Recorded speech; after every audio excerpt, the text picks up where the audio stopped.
Poštovana predsedavajuća, poštovani potpredsednici, uvažene kolege narodni poslanici, poštovani ministre, na početku pohvalio bih rad Vlade Republike Srbije, rad vašeg resornog ministarstva, ali takođe i rad Ministarstva zdravlja, kao i rad Republičkog fonda zdravstvenog osiguranja.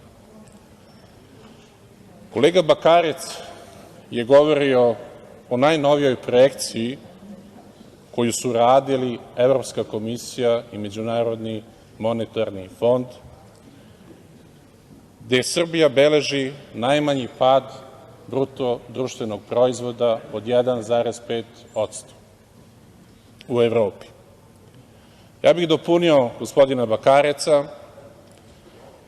poređenja radi, jer zemlje u regionu imaju znatno veći pad nego Srbija. Poređenja radi, Hrvatska ima pad od 9%, Crna Gora ima pad